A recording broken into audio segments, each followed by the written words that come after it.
होगा हमारा HbO2 की क्या हो जाएगी, डिसोसिएशन हो जाएगी। डिसोसिएशन मतलब कि दोनों अलग अलग हो गए। अब ये तो हमने बात कर ली कि वे ऑक्सीजन किस तरह हमारे सेल्स तक पहुंची, बॉडी के ईच एंड एवरी सेल तक किस प्रकार हमारे क्या पहुंची, ऑक्सीजन पहुंची। अब बात करते हैं कार्बन डाइऑक्साइड की। जो कार्बन डाइऑक्साइड होती है हमारे सेल्स में प्रेजेंट होती है। सेल्स क्या करती है, इसको रिलीज करती हैं। अब सेल्स ने कार्बन डाइऑक्साइड को क्या कर दिया, रिलीज कर दिया। इसके बाद ये कहाँ जाएंगी, ब्लड कैपिलरीज के पास जाएंगी। और जो ब्लड कैपिलरीज होती हैं वो इसको कहाँ लेके जाएंगी, वो इसको ले जाएंगी एल्वेओलाई के पास। जो एल्वेओलाई होती है वहाँ पे क्या होगा, ऑक्सीजन तो ले ली थी पहले ही, ऑक्सीजन ले ली थी तो क्या हुआ, कैपिलरीज ने क्या दे दी, कार्बन डाइऑक्साइड दे दी। अब वो कार्बन डाइऑक्साइड ऑक्सीजन तो हमने यूज कर ली, बाकी जो एयर में ऑक्सीजन के साथ अदर गैसेस प्रेजेंट थी उनके साथ कार्बन डाइऑक्साइड क्या हो जाएगी, बॉडी के बाहर क्या हो जाएगी, रिलीज हो जाएगी। कोई दिक्कत यहाँ तक इसमें किसी को समझ नहीं आया हो तो क्या था कि भाई एल्वेओलाई में क्या होता है, एक्सचेंज ऑफ गैसेस होता है।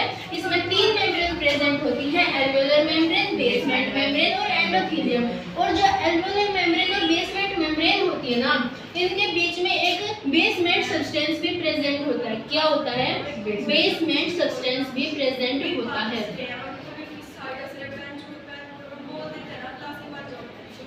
ठीक है, इसके बाद क्या था कि हमने इसको हाइपोस्कुलर बोला था, मतलब कि क्या है, ब्लड कैपिलरीज प्रेजेंट है।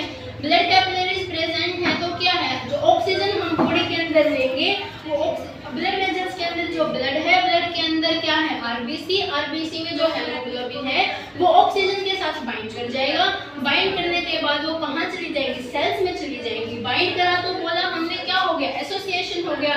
एसोसिएशन के बाद हेमोग्लोबिन का नाम क्या बन गया, ऑक्सी हेमोग्लोबिन बन गया।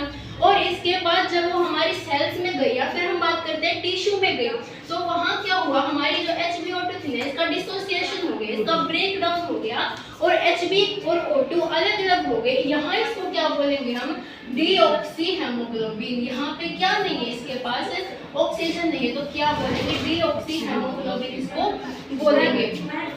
इसके बाद क्या था, ये डीऑक्सी हेमोग्लोबिन हो गया है ना, डीऑक्सी हेमोग्लोबिन हो गया था। फिर हमने बात करी कि भाई CO2 रिलीज होकर ब्लड कैपिलरीज हो जाएगा, वहां से एल्वेओलाई में जाएगा, एल्वेओलाई से अदर गैसेस के साथ कहां चला जाएगा, बाहर चला जाएगा।